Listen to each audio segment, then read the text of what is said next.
계시록 10장 1절에서 마지막 절까지 같이 봉독하겠습니다. 내가 또 보니 힘센 다른 천사가 구름을 입고 하늘에서 내려오는데 그 머리 위에 무지개가 있고 그 얼굴은 해 같고 그 발은 불기둥 같으며 그 손에는 표 놓인 작은 두루마리를 들고 그 오른 발은 바다를 밟고 왼 발은 땅을 밟고 사자가 부르짖는 것 같이 큰 소리로 외치니 그가 외칠 때에 일곱 우레가 그 소리를 내어 말하더라. 일곱 우레가 말을 할 때에 내가 기록하려고 하다가 곧 들으니 하늘에서 소리가 나서 말하기를 일곱 우레가 말한 것을 임봉하고 기록하지 말라 하더라. 내가 본 바 바다와 땅을 밟고 서 있는 천사가 하늘을 향하여 오른손을 들고 세세토록 살아계신 이 곧 하늘과 그 가운데 있는 물건이며 땅과 그 가운데 있는 물건이며 바다와 그 가운데 있는 물건을 창조하신 이를 가리켜 맹사여 이르되 지체하지 아니하리니 일곱째 천사가 소리내는 날 그의 나팔을 불려고 할 때에 하나님이 그의 종 선지자들에게 전하신 복음과 같이 하나님의 그 비밀이 이루어지리라 하더라. 하늘에서 나서 내게 들리던 음성이 또 내게 말하여 이르되 내가 가서 바다와 땅을 밟고 서 있는 천사의 손에 펴놓인 두루마리를 가지라 하기로 내가 천사에게 나아가 작은 두루마리를 달라한즉 천사가 이르되 갖다 먹어버리라. 내 배에는 쓰나 내 입에는 꿀같이 달리라 하거늘 내가 천사의 손에서 작은 두루마리를 갖다 먹어버리니 내 입에는 꿀같이 달아 먹은 후에 내 배에서는 쓰게 되리라. 그가 내게 말하기를 내가 많은 백성과 나라와 방언과 임금에게 다시 예언하여야 하리라 하더라. 아멘. 오늘 이 말씀 10장의 말씀의 제목이 작은 두루마리를 취할 사명입니다. 그래서 오늘 이 말씀은 성도의 사명, 교회의 사명에 관한 말씀을 함께 나누려고 합니다. 계시록은 본래 사도 요한이 하나님께서 그 땅 가운데 있는 교회에게 명하신 그 명령, 그 사명을 다 보고 전달하는 그 내용이거든요. 그래서 일곱 교회뿐만 아니라 이 두루마리, 이 요한계시록을 읽는 모든 성도와 교회들은 어떤 세대의 성도들이든지 상관없이 이것을 읽는 모든 자들은 한 가지만 기억하면 됩니다. 그건 뭐냐면 사명입니다. 사명. 성도가 마지막 때에 무엇을 해야 되는지 그 사명을 기억하면 되는 것입니다. 물론 이 메시지를 통해서 위로도 받고 이 메시지를 통해서 힘도 나고 또 파이팅도 되고 뭐 여러 가지 유익이 있지만 가장 중요한 것은 사명입니다. 마지막 때 성도가 뭐 해야 되냐, 교회가 뭐 해야 되느냐, 무엇에 힘을 쏟아야 되느냐, 무엇에 집중해야 되느냐, 결국 그것을 이야기한다는 것입니다. 10장이 그것을 우리에게 깊이 얘기해 주는데 제가 오늘 이 계시록 지난주에 보는 금요일날 계시록 스펙트럼이라고 해가지고 제가 몇 번 보여드리는데 이거는 한 번 봐서 잘 모르시기 때문에 제가 이제 계속 할 때마다 좀 보여드리려고 합니다. 계시록은 적어도 6개의 색깔로 이렇게 봐야 된다고 했습니다. 6개의 색깔 정도로 봐야지만 계시록을 온전히 이해할 수가 있습니다. 첫 번째 하고 3장까지는 우리가 그냥 봐도 별로 무리가 없고 그냥 읽어도 위로가 되고 힘이 나고 교회 안에 겉면이고 하기 때문에 그냥 읽어도 무리가 없지만 4장부터는 직접 사도 요한이 하나님께 불려 올라가서 그 모든 것을 직접 눈으로 봤기 때문에 그 다음부터 벌어진 모든 상황들은 마치 우리가 글로, 지금 우리는 성경 글로 읽는데 사도 요한은 글로 본 게 아니라 책을 던져주고 이 책을 통해서 어떤 앞으로 일들을 본 게 아니라 장면을 봤거든요. 장면. 그림으로 봤단 말이죠. 때문에 우리도 4장부터는 적어도 사도 요한이 본 그림을 우리도 봐야 된다는 것입니다. 글로 되어 있는 것을 다시 다 재배치시켜가지고 사도 요한이 본 게 진짜 뭐냐, 무엇을 의미하는 거냐는 것을 적어도 6개의 색깔을 통해 우리가 이제 보는 겁니다. 이걸 스펙트럼이라고 합니다. 한 가지 아니라 여러 가지 색깔로 보는 것이죠. 사장은 여러분들 아는 대로 하늘로 올라가서 이제 보좌를 봅니다. 저번에 소개했던 네 천사, 이 구약에서는 이제 스랍이라고 하는 그 존재들을 직접 눈으로 봅니다. 5장에서는 인을 떼는데 그 인을 뗄 자가 누구냐? 어린 양 예수죠. 그분을 소개하고, 그다음에 6장은 부터는 심판, 인을 떼는 것이기 때문에 빨간 색깔로 보여야 됩니다. 이건 쭉 심판을 보여주는 것이기 때문에. 그래서 6장은 처음부터 첫째 인부터 여섯째 인을 떼는 장면을 보여주십니다. 7장은 뭐냐면 여섯 번째 인을 떼고 난 다음에 7장은 이제 구원받은 자의 수를 이야기해 줍니다. 그래서 이것은 심판이 아니기 때문에 그 윗 색깔로 제가 위치를 시켰는데, 7장 같은 경우는 이제 6장에서 이제 여섯 번째 인을 다 떼고 난 다음에 7장 딱 들어가니까 하나님의 인을 치라 이렇게 얘기합니다. 수목은 해하지 말고 인을 치라 그랬어요. 수목은 해하지 말라는 것은 심판이 진행되고 있는 가운데 스톱시키고 일단은 구원받은 자의 수를 정하라는 것이죠. 정하고 난 다음에 심판하라는 겁니다. 그래서 이미 하나님 편에서는, 이건 신학적 교리로가 아니고 하나님 편에서 구원받은 자의 수가 정해졌다는 것을 사도 요한이 봅니다. 그리고 그것은 민족 수를 얼마든지 셀 수 있는 이스라엘 민족 같은 경우는 14만 4천 명으로 제한을 시켜놨고, 이방인의 수는 셀 수가 없죠. 그걸 어떻게 다 셉니까? 그래서 이스라엘 구원받은 자의 수와 그 다음에 허다하게 많은 이방인들의 구원받은 자의 수, 인친받은 사람들의 수를 그가 직접 봅니다. 그래서 저는 이것을 제가 지난번에 소개할 때 구원받은 자의 수를 미리 보고 구원받은 자들이 어디 향해 수를 찬양을 미리 봤어요. 그러니까 이것은 우리가 지금 시간 개념에 3차원 공간 안에 지금 시간 개념으로 보면 안 되죠. 이미 이루어질 것은 우리가 경험해야 될 것이지, 이거는 아직 이루어지지 않았잖아요. 구원받은 자의 수가 아직 심판 중에 우리가 볼 때는 결정되지 않았죠. 그건 후의 일이죠. 그렇지만 천상에서는 시공간이 흘러가는 게 아닙니다. 거기서는 이미 구원받은 자의 수를 듣고 봅니다. 사도 요한이 천상에서. 그것이 7장 내용이죠. 그래서 이미 일곱 나팔이 시행되기, 일곱 번째 인을 떼기 직전에 구원받은 자의 수가 정해집니다. 이거는 교리로, 그래서 칼빈이 그랬습니다. 예정론을 이야기하면서 바울이 택정함을 입은 예정된 만세전부터 이렇게 얘기하니까, 구원받은 자의 수가 정해졌구나. 그러니까 그런 교리를 가지고 있었던 개신교가 300년 동안 선교를 안 했어요. 이미 정해졌는데 뭔 선교하냐 그랬어요. 이방인 선교를 안 했습니다. 가톨릭은 막 선교하고 했지만, 이제 그런 어떤 이 실수가 있었죠. 나중에 이제 그것이 아니라고 깨달은 한 사람을 통해 하나님께서 이제 선교를 열어주지만, 교리 하나 때문에 선교를 안 하고 복음을 전하지 않았어요. 교리 하나 때문에. 근데 이것은 우리 편에서 구원 받았다 안 받았다 이건 우리가 논할 필요가 아니라 논할 필요가 없고, 하나님 편에서 보면 정해진 겁니다. 이걸 이해하셔야 돼요. 하나님은 시공간을 초월한 분이시기 때문에 과거와 현재 미래를 막 다니십니다. 그건 무소부지하시고 시간하고 관계없는 분이니까. 그래서 우리 주님은 전지하시기 때문에 구원받은 자의 수가 정해져 있어요.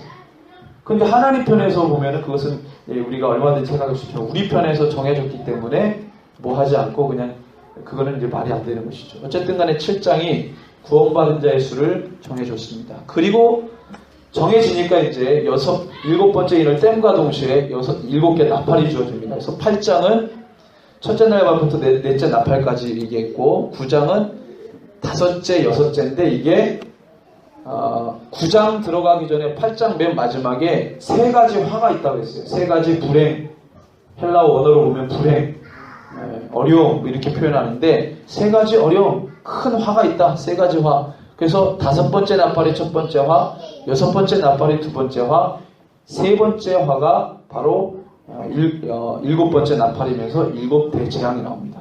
그래서 이 세 가지 화를 제가 설명해 드렸고, 오늘 이 10장은 또 위의 색깔인데, 그리고 딱 하나님의 심판이 또 스톱됩니다. 정지가 되고, 9장 마지막 20절, 21절에 보면은 심판이 진행되는 동안에도 뭐 하지 않았다고 그랬습니까? 그들이 행한 죄를 회개하지 않았다고 그랬어요. 20절을 헬라 원어를 제가 직역해 보니까 이게 순서가 좀 안 맞는데 이렇게 말했지. 이 재앙이 죽지 않고 남은 사람들은 손으로 행한 일을 회개하지 아니하고 이렇게 되어 있는데, 남은 사람들은 여러 귀신과 또는 보거나 듣거나 다니거나 하지 못하는 금은 돈과 목석의 우상에게 절한 행위를 회개하지 않았다, 이렇게 됩니다. 회개하는 것과 나중에 나오는 죄들이 약간은 좀 관계가 없어 보이는데 그렇지 않아요. 이것을 회개하지 않았다는 겁니다. 그러니까 심판이 진행되는 동안에도 자기들의 행위를 전혀 회개하지 않아요. 그러니까 회개하지 않는 시기가 옵니다. 우리는 제가 지난번에 얘기했잖아요. 회개한다고 무조건 하나님 용서해 준다? 그렇지 않아요. 무한정, 영원히 그렇지 않습니다. 성경은 때가 있다는 거예요. 그 때가 지나면 회개되지도 않고 회개해도 하나님이 받아줄 수가 없는 것이죠. 그래서 지금 이 말씀은 긴박한 심판이 실제로 진행되고 그 진행되기 직전에 입맞은 자를 다 하나님께서 말씀하시고 정해줬고, 그리고 심판을 행하시고, 그 다음에 모든 초목들에게 다 하나님이 심판을 행합니다. 그런 것을 보면서도 회개하지 않는 이 시대의 모습을 분명히 사도 요한에게 보여주셨어요. 사도 요한은 충격이죠. 회개하면 다 용서하시는데, 7번씩 7번이라도 회개하면 용서하는데, 이제 이것을 실제로 보는 겁니다. 예수님께서 제자들에게 명하신 회개의 능력을 다 알고 있지만 그것이 정한 시기가 있다는 거예요. 그것이 효력을 가질 시기가 있다는 겁니다. 그것이 지나면 효력이 없어요. 또 살인과 복술과 음행과 도둑질을 또 회개하지 않습니다. 모든 이 땅의 죄들을 회개하지 않습니다. 자기가 행한 죄를 회개하지 않아요. 이때만의 죄가 아니라 자기가 그동안에 쌓아왔던 모든 죄들을 회개하지 않습니다.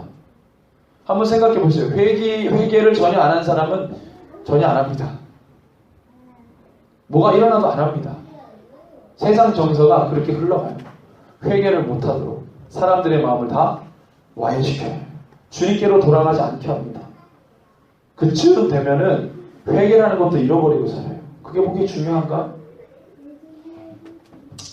그리고 오늘 10장 말씀 들어가면서 심판이 딱 스톱이 되면서 10장에 하나님께서 이제 마지막 화가 남았는데, 이 마지막 화를 보여주기 전에 7번째 나팔이 울려지기 전에 하나님께서 아주 중요한 이야기를 사도 요한에게 들려주시는데, 그것이 바로 오늘 제가 제목을 다른 작은 두루마리의 사명입니다. 사명. 자, 그러면 이렇게 벌어지는데 교회가 어떻게 할 거야? 이렇게 벌어지는데 성도 어떻게 할 거야? 하나님 그 얘기를 하십니다. 제가 어제 한 새벽 4시인가 5시에 집에 들어갔는데, 이거를 10장 전체를 헬라어로 제가 직역을 다 하느라고, 근데 제가 이걸 다 나눠드리려고 했어요. 복사를 해가지고. 근데 제가 시간이 없어서 못했고, 번역을 하다가. 근데 보면은 놀라운 것은, 제가 왜 10장 자체를 사명으로 이렇게 제목을 달았냐면, 명령이 나옵니다. 명령. 다른 데 나오지 않았던 이 사도 요한에게 명령을 내리세요. 명령. 가시라, 취해라, 먹어라. 그렇게 하나님 명령하십니다. 자, 그러면 그게 뭔지를 좀 우리가 한번 살펴봅니다. 먼저 1절에 보니까, 내가 또 보니 힘센 다른 천사가 구름을 입고 하늘에서 내려오는데 그 머리 위에 무지개가 있고 그 얼굴은 해 같고 그 발은 불기둥 같으며 라고 어떤 존재가, 어떤 천사라고 말하는 천사가 내려오는 그 모양을 사도 요한이 그대로 묘사를 합니다. 감당할 수 없는 모습을 하고 내려오죠. 제가 여기서 직역할 때, 그리고 나는 구름옷이 입혀져서 하늘로부터 내려오는 다른 강한 천사를 보았다. 그리고 머리 위에 무지개가 있고 얼굴은 해 같고 발은 불기둥들 같았다.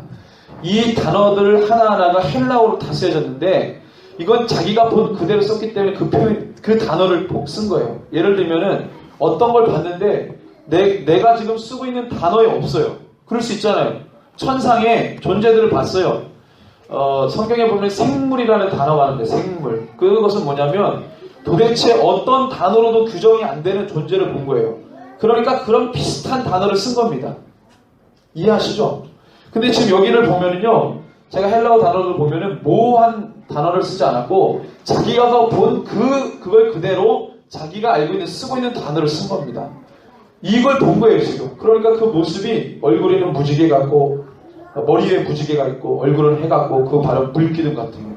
모습 전체를 보면은 우리가 범접할 수도 없고, 손을 댈 수도 없고, 만질 수도 없고, 가까이 갈 수도 없는 어마어마한 모습을 사도 요한이 본 거예요. 그 엄청난 존재가 하늘에서 내려옵니다. 근데 그냥 내려온 게 아니라 뭘 들고 내려와요. 2절에 보니까 그 손에는 표노의 작은 두루마리를 들고 그 오른발은 바다를 밟고 왼발은 땅을 밟고 있는 거예요. 크기도 엄청납니다. 한쪽은 바다에 한쪽은 땅에 딱 서서 작은 두루마리를 펴있는 작은 두루마리를 들고 내려왔다는 거예요. 그리고 열려진 작은 두루마리를 그가 가지고 있었다. 그리고 자신의 오른편 발은 바다 위에 또 한편 자신의 왼편 발은 땅에 서 있었다. 예, 실제로 본 겁니다. 열려진 작은 두루마리를 그가 가지고 있어요. 열려진 작은 두루마리. 두루마리가 누가 열어준 거예요. 누가 이 두루마리를 열어준 거예요. 작은 두루마리를. 열려진 작은 두루마리를 이 엄청난 존재가 가지고 내려와요. 3절에 보니까 사자가 부르짖는 것 같이 큰 소리로 외치니 그가 외칠 때 7 우레가 그 소리를 내어 말하더라. 3절을 직역하면은 그리고 마치 사자처럼 우르렁대는 큰 소리로 부르짖으니 그가 부르짖는 동안 7 천둥은 그 자신의 소리를 냈다. 엄청난 천사의 존재가 사자처럼 우르렁거리는 소리로 막 울부짖고 그 다음에 7 천둥이라는 또 이 소리가 어떤 말을 하기 시작합니다. 그러니까 이거 뭐 정신없는 상황이죠. 뭔가 엄청난 말을 하려고 한다는 거예요. 제가 지금 들려온 이 분위기는 엄청난 존재가 와서 엄청나게 크게 이야기하고 사자가 으렁대는 것처럼 그 부르짖는 소리를 내면서 또 천둥, 7 천둥, 그냥 천둥도 아니에요. 7 천둥, 7 우레가 뭔가 얘기를 합니다. 이게 중요한 거죠, 그죠? 그냥 와가지고 마이크 들고 여러분 이렇게 해야 됩니다. 과거 구약의 선지자들이 그냥 어떤 강단에 올라가서 어떤 이 광장에 올라가서 사람들 모아놔놓고 이렇게 해야 됩니다. 하나님을 뭐 이렇게 이런 수준이 아니라 사도 요한이 본 게 어마어마한 존재가 엄청난 소리로 이 어떤 물건을 가지고 와서 이제 지금 뭔가를 전달하려고 하는데 그 준비와 예비 동작이 스케일이 어마어마한 거예요, 지금. 그러면 이 하려고 하는 게 전달하려고 하는 게 어마어마하게 중요하다는 것을 여러분들 아시겠죠? 사도 요한도 긴장하면서 지금 그것을 보는 거예요. 자, 5절에 보니까 내가 본 바 바다와 땅을 밟고 서 있는 천사가 하늘을 향하여 오른손을 들고 이렇게 되어 있는데 제가 5절을 좀 보면은 그리고 나는 바다 위와 그리고 땅 위에 서 있는 천사를 보았는데 하늘을 향해 그의 손으로 이 하늘을 손으로 들어 올리는 듯한 모습을 본 거예요. 손을 하늘을 들어 올리는 것 듯한. 단순히 소리가 들은 게 아닙니다. 이 한글 번역은 단순히 오른손을 들었다 이렇게 되어 있지만 헬라어 번역은 그게 아니에요. 이 어마어마한 천사가 하늘을 들어 올리는 것처럼 그 모습을 본 거예요. 손을 들고 하늘을 들어 올리는 것처럼. 어마어마한 존재가 지금 온 거죠. 6절에 그 존재가 그 모습을 하면서 선포합니다. 세세토록 살아계시니 곧 하늘과 그 가운데 있는 물건과 땅과 그 가운데 있는 물건과 바다와 그 가운데 있는 물건을 창조하신 이를 가리켜 맹세하여 이르되 지체하지 아니하리니. 여기가 참 중요한 부분인데요. 이렇습니다. 그리고 영원 무궁토록 영원히 살아계신 이 하늘을 그리고 그 안에 있는 것들을, 땅을 그리고 그 안에 있는 것들을, 바다를 그리고 그 안에 있는 것들을 창조하신 그가 맹세하였는데 여기는 뭐라고 했습니까? 지체하지 아니하리라 이랬지만 헬라어 번역을 하니까 시간이 없다 이렇게 되어 있어요. 시간이 없다. 시간이 없다. 뭔가 지금 전달하려고 하는 그 내용 앞서서 감당할 수 없는 예비 동작.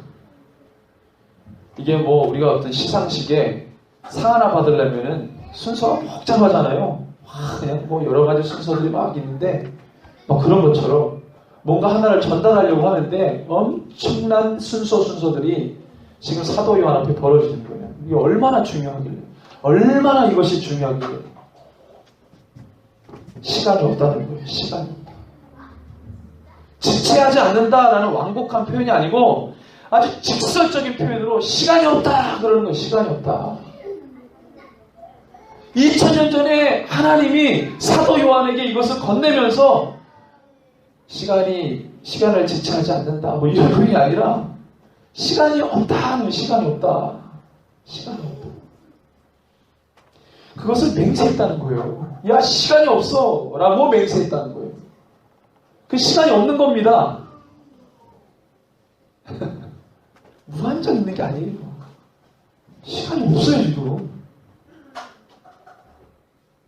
우리는 마치 시간이 세워라 내워라 그냥 뭐 영원토록 있는 것처럼 그걸 생각합니다. 무한정 시간이 주어진 것처럼, 무한정 나에게 기회가 주어진 것처럼 그렇게 살아요. 근데 여러분들이 사도 요한이라고 생각해 봅시다. 우리가 시간이 없다라는 그 말에 마음이 어떻겠습니까? 아니 그래도 하나님 제가 볼 때는 좀 있는 것 같은데요 라고 하시겠어요? 아니면 그 시간이 없다는 말을 100% 다 여러분들 믿음으로 취하시겠어요? 두렵고 떨리는 마음으로. 저는 이런 사도 요한이 계시록을 쭉 하나님 보여주신 것을 볼 때 중간중간에 다급하신 주님의 감정이 있습니다. 그것을 많이 사도 요한이 봤습니다. 다급하다는 거예요. 너가 지금 이 보는 것이 다급하다는 거예요. 그거를 중간중간에 느낍니다. 사도 요한이. 아, 시간이 없구나. 큰일 났구나. 내가 지금 귀로 들었던 수준하고 다르구나. 이 엄청난 일들이 지금 기다리고 있구나. 우리가 이렇게 있으면 안 되겠구나라고 사도 요한이 생각하는 거죠. 우리가 이런 부분에 있어서 좀 마음을 열지 못하는 이유는 뭐에 있냐면 이단들이 다 써먹었거든요. 이거를. 야, 곧 하고 양측에 쏘는 짓을 했어요. 그러니까 막 이렇게 막 몰아치면은 이단 같아. 옛날에 다 써먹었거든요. 그리고 막 집 팔고 땅 팔고 그래가지고 막 어디로 같이 들어가서 살았어요. 같이. 막 그렇게. 물론 그렇게 했더라도 문제는 안 되죠. 문제가 됐던 건 갑자기 지가 예수라고 그러고 이긴 자라고 그러고 이렇게 나오니까 거기서 이제 문제가 되는 거죠. 사도 요한은 이단이 아닙니다. 시간이 없다고 지체하지 않는다고 말했던 것은 하나님이 전달하신 것을 받아서 교회에게 전달했던 그 내용이 지금 우리 가운데 온 겁니다. 이단들은 이것을 잘못 보고 잘못 해석해가지고 그냥 그렇게 우매한 행위들을 한 것이죠.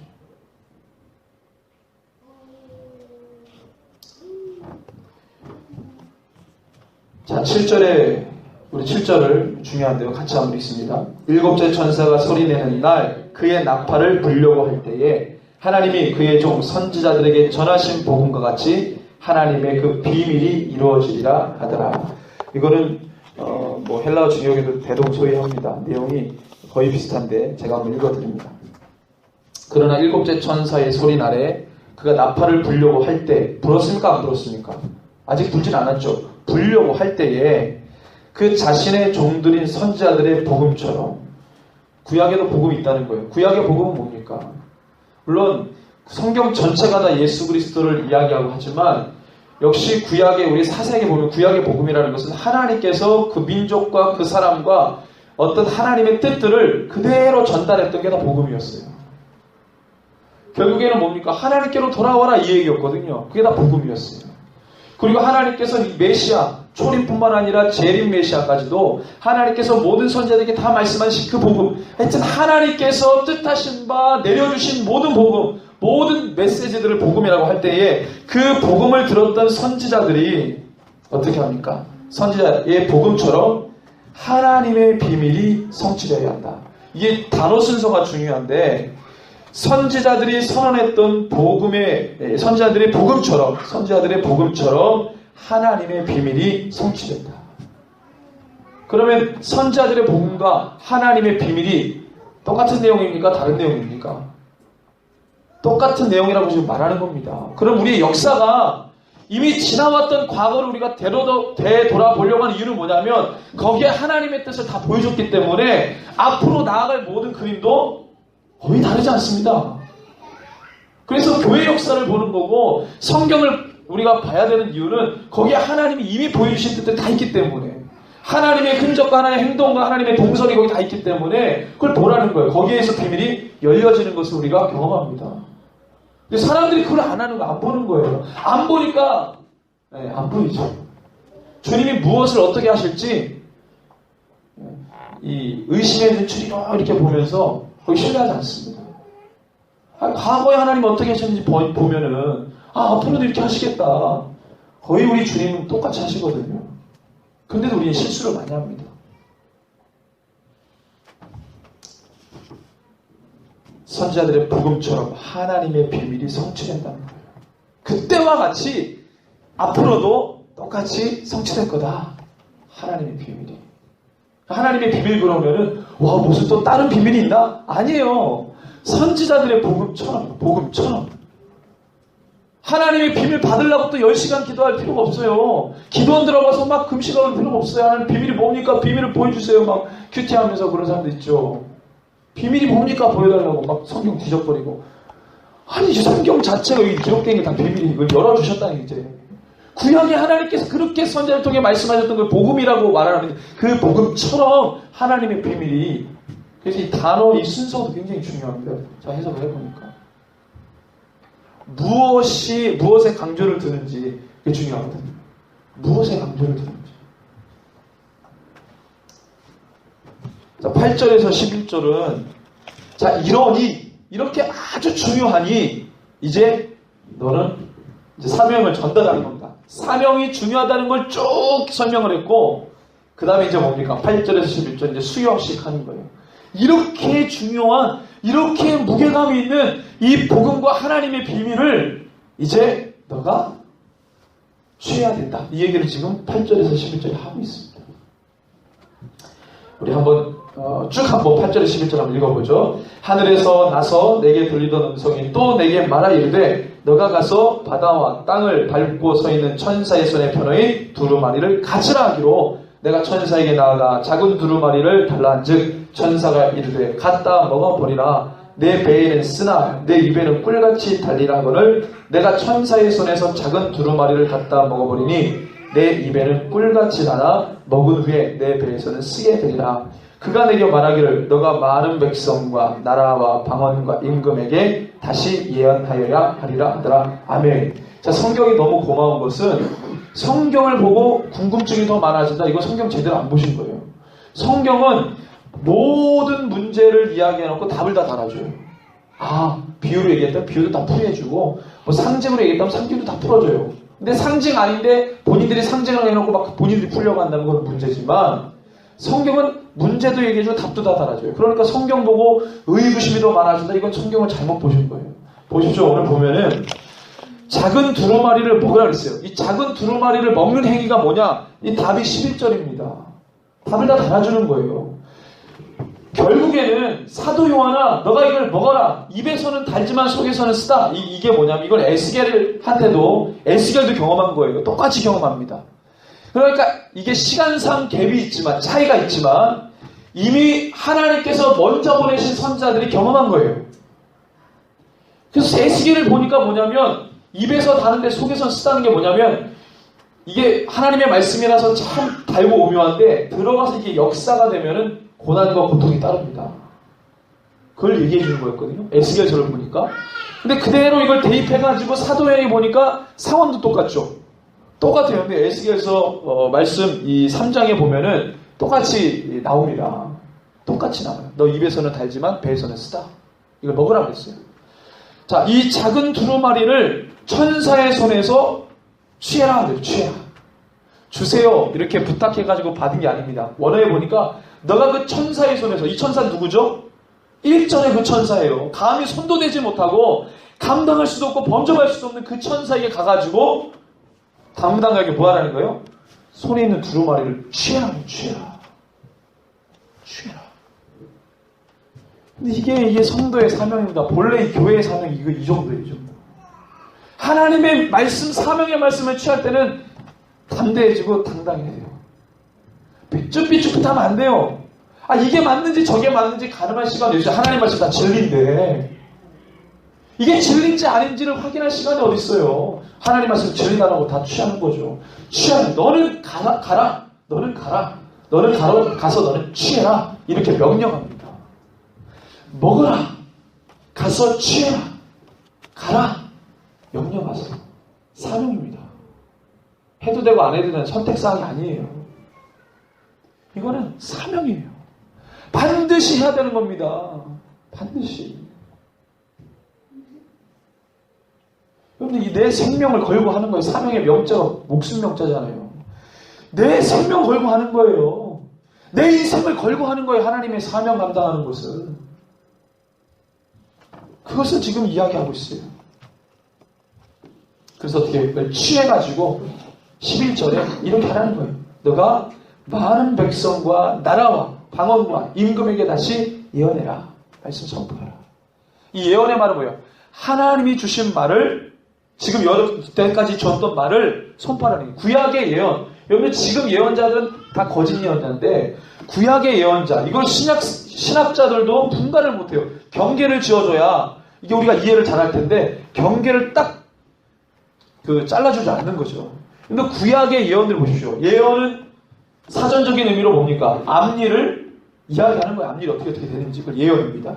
근데 구약의 예언의 성격을 보니까 앞일을 시제, 과거, 현재, 미래라면 미래의 일, 미래의 어떤 시제 일들을 얘기해 주는 건 맞는데 중요한 거는 그 메시지가 가장 중요한 건 미래를 얘기했다가 아니라 하나님이 어떻게 하시는지를 얘기하는 거죠. 예언이라는 것이 성격을 규정 지으면 앞으로 될 일들에 대해서 얘기했다라는 그것보다는 시제에 관련된 것보다는 그 내용이 중요하단 말이에요. 하나님이 무엇을 하신다, 하나님이 어떻게 이루신다, 그 하나님의 일을 이야기한 게 예언이었어요. 자, 그러면 이 시제가 과거 시제든 현재 시제든 미래 시제든 하나님의 일을 이야기하면 그 예언입니까? 맞습니까? 틀립니까? 맞는 거죠. 맞는 거예요. 그 메시지가 과거의 메시지, 옛날에 이렇게 했었어. 예를 들면 신명기 보면은요, 과거, 현재, 미래로 되어 있어요. 신명기가 모세의 설교 3편이잖아요.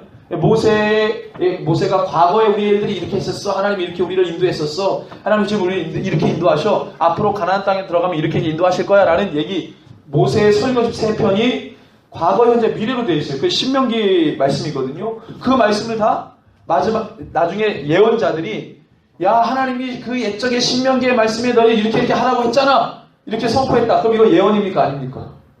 예언이에요, 이게요. 예언 그러면 사람들이 사전적인 의미만 생각해요. 앞으로 될 일인데. 그러니까 지금 나오는 선지자들이 다 어떻게 한대요? 예언하는 사람이 어떻게 예언가들? 앞으로 되어질 일들만 얘기해요.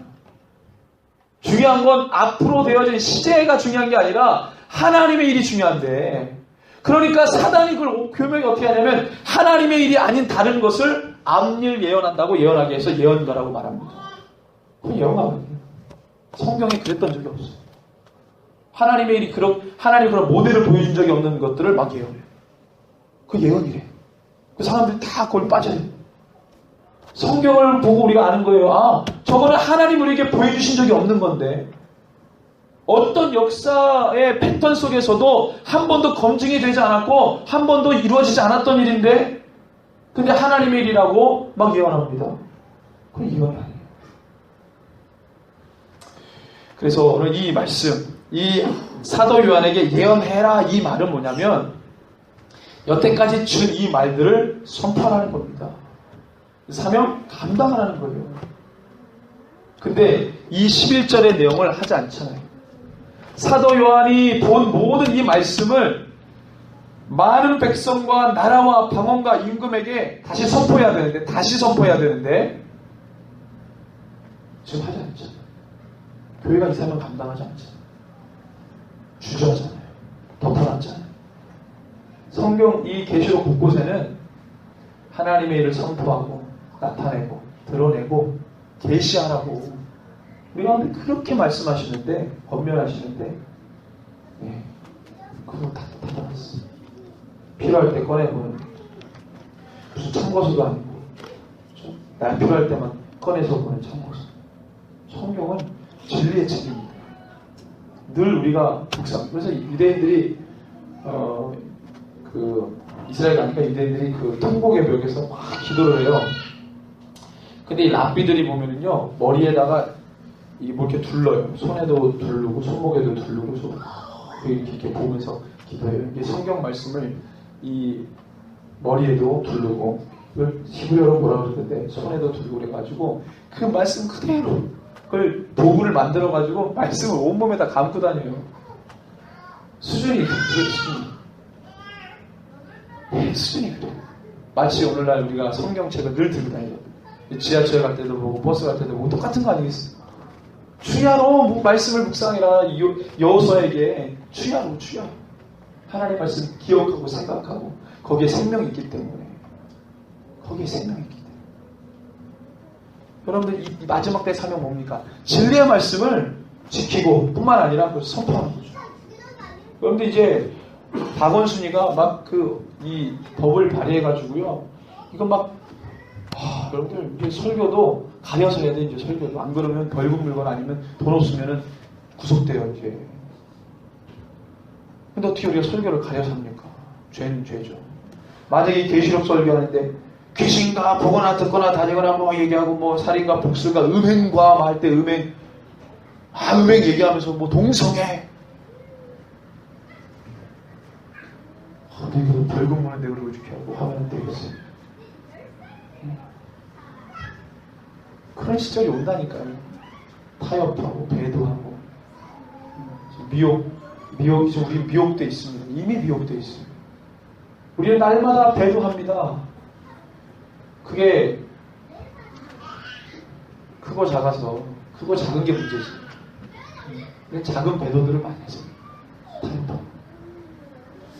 마지막 때 저와 여러분들이 작은 두루마리를 취하는 이 사명을 감당했으면 좋겠습니다. 작은 두루마리 뭐죠? 사도 요한에게 보이셨던 옛날에 있었던 모든 일들과 지금 있는 일과 앞으로 되어질 모든 하나님의 일들을 선포하는 거예요. 만방에 열방에 선포하는 거예요.